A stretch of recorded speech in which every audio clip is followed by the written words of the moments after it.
और इसी बीच एक और बड़ी खबर आपको बता दें, नेपाल के सुनथरा जेल से 3000 से ज्यादा कैदी फरार हो गए हैं। जेल में कुल 3800 कैदी बंद थे और इस समय केवल 500 कैदी ही जेल में बचे हैं, यानी कि 3000 से ज्यादा कैदी फरार हो गए हैं। और ये तो केवल सुनथरा जेल का हम आपको बता रहे हैं, अलग अलग कई जेलों में इसी तरीके की तस्वीरें सामने आई है जहां से कैदी भाग गए हैं।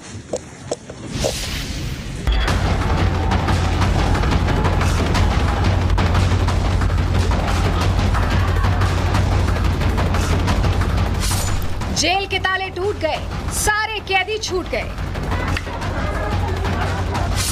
भीड़ ने दीवार गिराई, कैदियों ने आजादी पाई।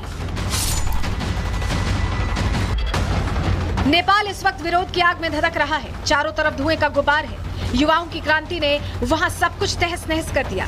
एक तरफ जहां ये हिंसा ओली सरकार के लिए काल बनकर आई, तो वहीं दूसरी तरफ ये आपदा वहां की जेलों में बंद कैदियों के लिए अवसर साबित हुई है। हजारों कैदी जेल से भाग निकले। इनमें बड़े नेताओं के समर्थकों से लेकर खतरनाक अपराधी भी शामिल हैं।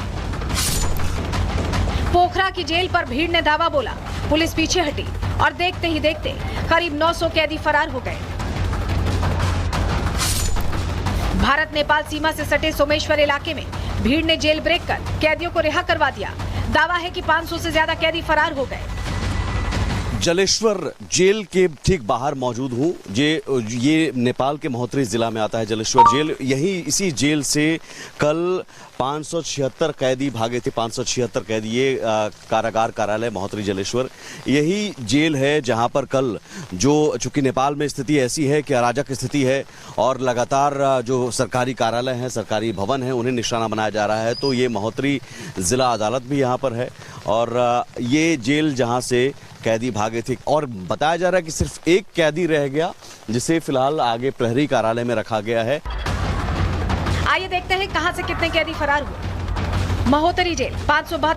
This has happened with me so many times when I'm all geared up for a big work day, super motivated for my Get Coursera Plus for 7,000 कैदी फरार। पोखरा जेल 900 कैदी फरार। रौतहट जेल 233 कैदी फरार। बीरगंज जेल 150 से ज्यादा कैदी फरार। तुलसीपुर जेल 127 कैदी फरार।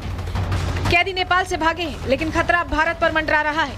नेपाल बॉर्डर से कैदियों के घुसने की आशंका है। सुरक्षा बलों को चौकन्ना कर दिया गया है। बॉर्डर पर सख्त चेकिंग और संदिग्धों पर नजर रखी जा रही है। Bureau report, Republic Bharat. और नेपाल में अमीरी और गरीबी के बीच बढ़ती खाई हिंसा की मुख्य वजहों में से एक रही है, क्योंकि नेपाल में राजनेताओं के परिवार अमीर होते जा रहे थे। उनकी आलीशान कोठियां, आलीशान जीवन और सोशल मीडिया पर दिखावा, इससे जनता नाराज थी और इसीलिए उनका गुस्सा सोशल मीडिया के बाद नेताओं के घरों पर भी उतरा। नेताओं के हाथ में करोड़ों की घड़ी, लाखों के चप्पल, लाखों के जूते चप्पल, विदेश में बच्चे और नेपाल में टैक्स तले दबी जनता। इसी को कई सामाजिक कार्यकर्ताओं ने, क्रांतिकारी समूहों ने मुद्दा बनाया और आज नेपाल में ऐसी स्थिति उत्पन्न हो गई।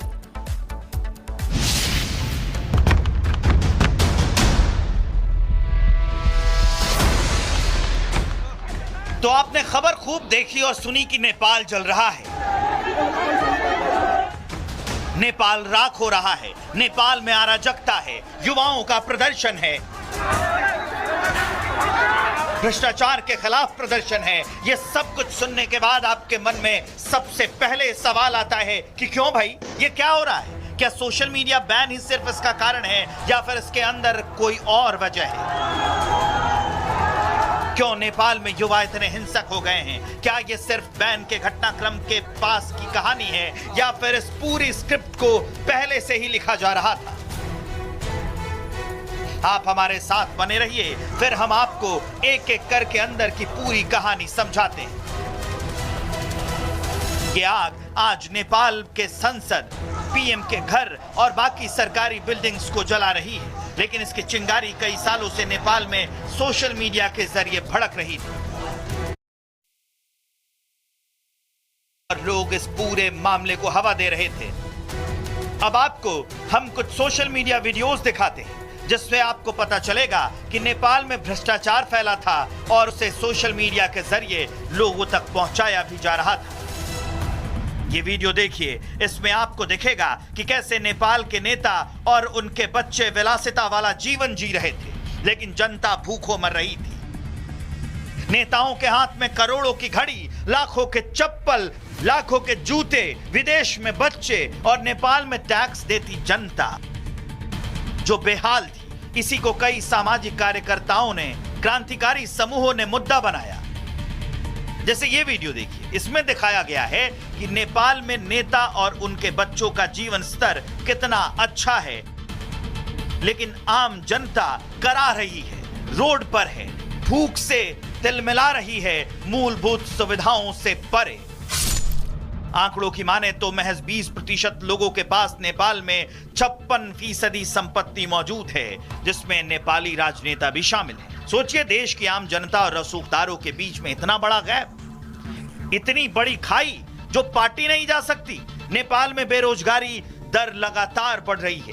वर्तमान में नेपाल में 10.71% युवा बेरोजगार हैं। वहीं नेपाल की महंगाई दर 5.2% है। इस पूरे आंदोलन में भ्रष्टाचार मुद्दा रहा है।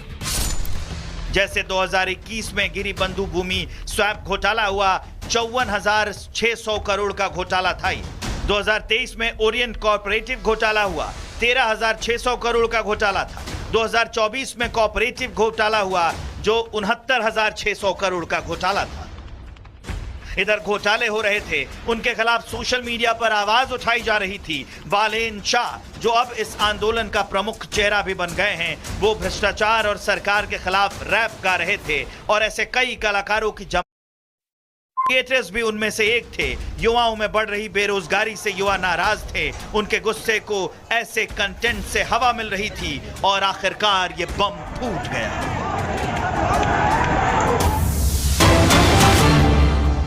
और इसी बीच एक और बड़ी खबर आपको बता दें, नेपाल के सुनथरा जेल से 3000 से ज्यादा कैदी फरार हो गए हैं। जेल में कुल 3800 कैदी बंद थे और इस समय केवल 500 कैदी ही जेल में बचे हैं, यानी कि 3000 से ज्यादा कैदी फरार हो गए हैं। और ये तो केवल सुनथरा जेल का हम आपको बता रहे हैं, अलग अलग कई जेलों में इसी तरीके की तस्वीरें सामने आई है जहां से कैदी भाग गए हैं।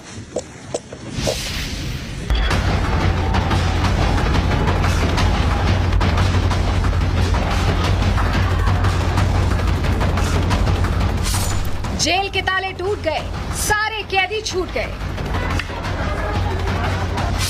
भीड़ ने दीवार गिराई, कैदियों ने आजादी पाई। नेपाल इस वक्त विरोध की आग में धधक रहा है। चारों तरफ धुएं का गुबार है। युवाओं की क्रांति ने वहां सब कुछ तहस नहस कर दिया।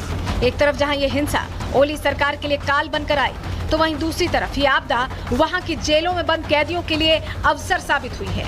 हजारों कैदी जेल से भाग निकले। इनमें बड़े नेताओं के समर्थकों से लेकर खतरनाक अपराधी भी शामिल हैं। पोखरा की जेल पर भीड़ ने धावा बोला, पुलिस पीछे हटी और देखते ही देखते करीब 900 कैदी फरार हो गए।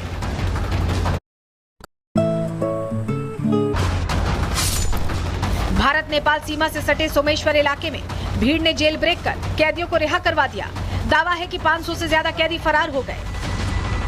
जलेश्वर जेल के ठीक बाहर मौजूद हूँ। ये नेपाल के महोत्तरी जिला में आता है जलेश्वर जेल। यही इसी जेल से कल 576 कैदी भागे थे। 576 कैदी, ये कारागार कार्यालय महोत्तरी जलेश्वर यही जेल है जहां पर कल चूंकि नेपाल में स्थिति ऐसी है कि अराजक स्थिति है और लगातार जो सरकारी कार्यालय हैं, सरकारी भवन हैं, उन्हें निशाना बनाया जा रहा है। तो ये महोत्तरी जिला अदालत भी यहाँ पर है और ये जेल जहाँ से कैदी भागे थे और बताया जा रहा है कि सिर्फ एक कैदी रह गया, जिसे फिलहाल आगे प्रहरी कार्यालय में रखा गया है।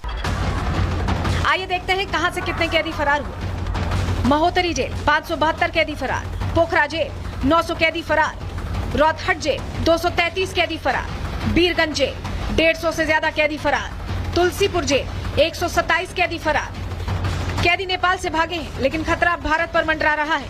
नेपाल बॉर्डर से कैदियों के घुसने की आशंका है। सुरक्षा बलों को चौकन्ना कर दिया गया है। बॉर्डर पर सख्त चेकिंग और संदिग्धों पर नजर रखी जा रही है। Bureau report, Republic Bharat.